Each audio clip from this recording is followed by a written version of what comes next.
बिस्मिल्लाहिर्रहमानिर्रहीम। साथियों, मां आहियां हाकिम अली नारे जो। अॼु असां जंहिं मौज़ू ते डिस्कस कंदासीं उहो असांजी टीचिंग पेडागॉजी सां यानी पढ़ाइण जे हिकिड़े अंदाज़ सां रिलेटेड आहे। ऐं हीउ टॉपिक असांजे उस्तादनि जे लाइ तमामु ज़रूरी आहे ऐं इलाही फ़ाइदेमंद साबित थींदो। असां अक्सर करे जॾहिं क्लास में पढ़णु वेंदा आहियूं त कॾहिं कॾहिं ईअं थियो आहे त असां उन टॉपिक खे पढ़ण खां पहिरियों शागिर्दनि खां उन टॉपिक जे मुतालिक़ सुवाल पुछंदा आहियूं ऐं सुवाल पुछण जे अंदाज़ खां पोइ शागिर्दनि जे अंदरि उन सुवाल जे जवाब खे हासिल करण लाइ जेका बेचैनी ॾिसंदा आहियूं, जेको हिकिड़ो चाह ॾिसंदा आहियूं, हुब ॾिसंदा आहियूं, उहा शइ असांजे टॉपिक जे लेक्चर जे पूरे टाइम में शागिर्दनि खे असां सां ॻंढे रखंदी आहे ऐं उन जवाब खे हासिल करण लाइ शागिर्दनि जी जेका तवजो हूंदी आहे उहा उन लेक्चर खे ऐं उन टॉपिक खे मुकमल सम्झण जे लाइ तमामु घणी फ़ाइदेमंद साबित थींदी आहे। अक्सर करे मां इहो बि ॾिठो आहे त जेकॾहिं को उस्ताद कंहिं बि क्लास में पढ़ाईंदो आहे ऐं पढ़ाइण वारे अमल जे दौरान या आख़िर में कोई बि शागिर्द उन उस्ताद खां उन टॉपिक जे मुतालिक़ सवाल पुछंदो आहे त काफ़ी उस्ताद गुस्सो बि थी वेंदा आहिनि ऐं उन तरह जो रद्द अमल ॾींदा आहिनि जेके हिकिड़े नफ़रत वारे अंदाज़ खे या गुस्से वारे अंदाज़ खे वधि में वधि ज़ाहिर करे थो पियो। ऐं उस्ताद जे इन अमल जे करे शागिर्द उस्ताद खां दूरी इख़्तियार कंदा आहिनि ऐं उस्ताद शागिर्द खां दूरी इख़्तियार कंदो आहे। ऐं इन सां हिकिड़ो ॿियो बि असांजो नुक़सानु थिए थो, उहो इहो आहे त जंहिं शागिर्द जे अंदरि हिकिड़े बहितरीन ख़्याल जो ऐं सोच जो हिकिड़ो पॉइंट रखियलु आहे उहो असांजे अॻियां न अची सघंदो आहे ऐं उन सां हिन मुआशिरे खे को फ़ाइदो न पहुची सघंदो आहे। छो त जेकॾहिं असां हुन जे सवाल पुछण वारे अंदाज़ खे उभारींदासीं या उनखे इनकरेज कंदासीं त इहा ई शइ हुननि जे अंदरि केतिरनि ई शागिर्दनि में फ़िलासफ़र पैदा कंदी, हिकिड़ा बहितरीन तहक़ीक़ करण वारा नौजवान पैदा कंदी। शायदि इहा ई वजह आहे जो असां तहक़ीक़ करण जे बुनियाद ते घणियूं जेके इजादात आहिनि या घणियूं जेके सहूलियतूं आहिनि असां पंहिंजे मुआशिरे खे नथा ॾेई सघूं। अक्सर करे माना उस्ताद मूंखां इहे सुवाल पुछंदा आहिनि त हाकिम साहिबु तव्हां जेको इहो चओ था पिया त शागिर्दनि जे अंदरि सुवाल पुछण वारे ज़ाविये खे वधि में वधि उभारियूं या वधि में वधि इनकरेज कयूं, इहो आख़िर छो ज़रूरी आहे? मां हुनखे चवंदो तव्हां तारीख़ जो जेकॾहिं तजियो कंदो, तारीख़ जो जेकॾहिं तव्हां मुतालियो कंदो त शुरू खां वठी जेका शइ शागिर्दनि खे या कंहिं फ़र्द खे न ईंदी आहे, न सम्झ में ईंदी आहे, हू उनखे ॼाणण जे लाइ सुवाल पुछंदा आहिनि। जीअं असां नोट कयो, असां जॾहिं नंढा हूंदा हुआसीं जेका शइ बि नई ॾिसंदा हुआसीं असां पंहिंजे आस पास वारे वॾनि खां उहा शइ पुछंदा हुआसीं त बाबा हीअ शइ छा आहे, या चाचा साईं हीअ जेको पखी मथे आसमान उॾे थो इहो कीअं थो उॾे पियो,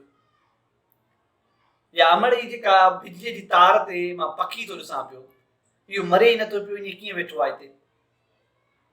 या अदीब या भाउ हीअ जो सिज ओभर खां हमेशह उभरे थो ऐं ओलह जे तरफ़ हमेशह लही थो वञे पियो,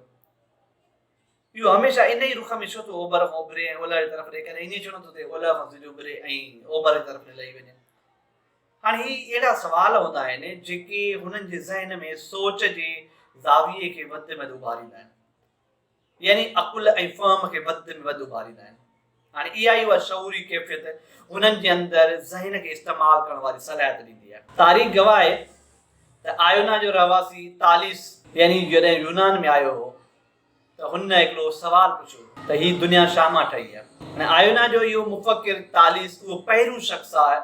जंहिं मुआशिरे जे अंदरि सुवाल पुछण जो बुनियादु विधो। हाणे हुन जेको इहो सुवाल चयो त दुनिया छा मां ठही, इन सुवाल जे जवाब में हुन कमु कयो, तहक़ीक़ कई ऐं अॻिते हली करे हुन पाण ई इहो जवाबु हासिलु कयो त हीअ जेका ज़मीन आहे उहा पाणीअ मां ठही आहे। इन जे सुवाल खां पोइ अॻिते हली करे इन ई कड़ीअ में इन ई तहक़ीक़ में असांजो हिकिड़ो ॿियो मुफ़क्किर अनाक्सी मेंदर उन सुवाल कयो त हीअ दुनिया सिर्फ़ु पाणीअ में कीअं ठही आहे। जॾहिं हुन हिन ते तहक़ीक़ कई त हुन बि इन जो जवाबु पाण ई हासिलु कयो ऐं उहो जवाबु हुयो त हीअ ज़मीन आली मिटीअ में ठही आहे। माना ज़ाहिर थियो त हीअ जेका दुनिया आहे उहा पाणी ऐं मिटी ॿिनि अंसरनि सां ठही आहे। अनाक्सी मेंदर खां पोइ ॿियो नालो हेराक्लिस जेको हिकिड़ो पिणु फिलासफ़र ऐं मुफ़क्किर जे नाले जे तौर ते सुञातो वञे थो, हुन वरी इहो सुवाल पुछियो त हीअ दुनिया या हीअ ज़िंदगी सिर्फ़ु ख़ाली मिटी ऐं पाणीअ में कीअं थी ठही सघे। ऐं इन जी सवाल जे जवाब में तहक़ीक़ में हिन जे जवाब हिन जी रिसर्च में इहा शइ साबित थी अॻिते हली करे त सिर्फ़ु पाणी ऐं मिटी न पर उन सां गॾोगॾु ज़िंदगी जी तख़लीक़ लाइ बाहि जो हुजण बि तमामु ज़रूरी आहे। यानी इन टाइम ते इहा शइ साबित थी, इहा जेका तहक़ीक़ हली, इहा जेका रिसर्च हली, इन पाणी, मिट्टी ऐं बाहि टिनि अंसरनि खे ज़िंदगीअ जो बुनियादु रखंदड़ अंसर जे तौर ते साम्हूं आंदो। ऐं अहिड़े तरह सां अॻिते हली करे वरी ॿियो मुफ़किर एम्पीडोकलिस जंहिं इहो तसवुरु आंदो त सिर्फ़ु पाणी, बाहि ऐं मिट्टी दुनिया जी ज़िंदगीअ जे लाइ ज़रूरी न आहे, पर हिन सां गॾोगॾु हवा जो हुजण बि इंतिहाई ज़रूरी आहे। जॾहिं इहे 4 अंसर आहिनि, इहे मिलनि था, तॾहिं दुनिया जूं मादे वारियूं शयूं जेके आहिनि उहे वजूद रखनि थियूं ऐं पंहिंजो को न को असांखे फ़ाइदो ॾेई सघनि थियूं। यानी जेको यूनानी मुफ़किर या यूनानी दौर जो जेको निचोड़ आहे उहो बि इन्हनि शयुनि ते मुश्तमिल आहे। हवा, बाहि, पाणी ऐं मिट्टी जेके आहिनि उहे 4 मादा आहिनि, उहे 4 अंसर आहिनि जेके समूरियुनि शयुनि जे ठहण जो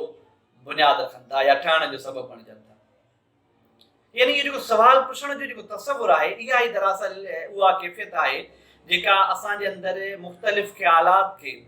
पैदा करे थी पई ऐं नई तहक़ीक़ जे लाइ हिकिड़ो जोश ऐं जज़्बो ॾिए थी पई। काफ़ी दोस्त सुकरात जे बारे में तमामु घणो ॼाणनि था पिया। सुकरात बि उहो ई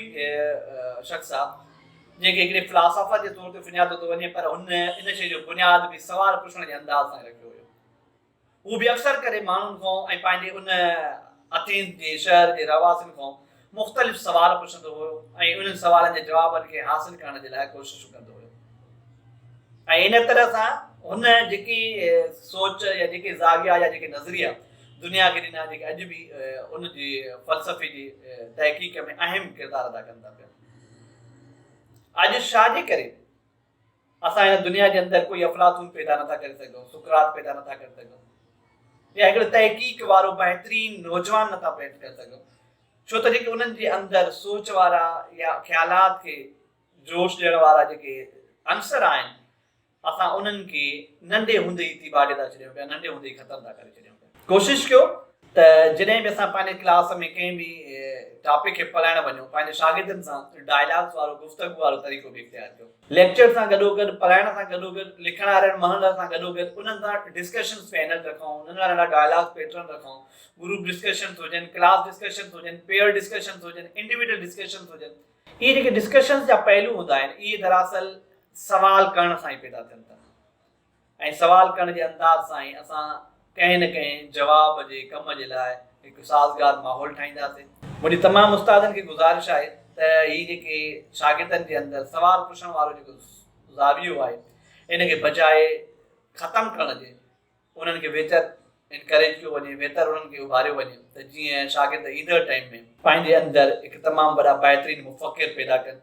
ऐं मुआशरे जे अंदरि जिते जिते परेशानी वारी कैफ़ियत आहे, जिते जिते अणहुंद वारी ज़रूरत आहे या जिते जिते ज़िंदगीअ खे कंहिं एजाद जी ज़रूरत आहे, उन में असां पंहिंजे मुआशरे जे अंदरि कहिड़ा तहक़ीक़ करण वारा फ़र्द पैदा कयूं ऐं मुआशरे जूं तकलीफ़ूं दूर कयूं। उमेदु आहे त मुंहिंजे अॼु जो इन टॉपिक खे,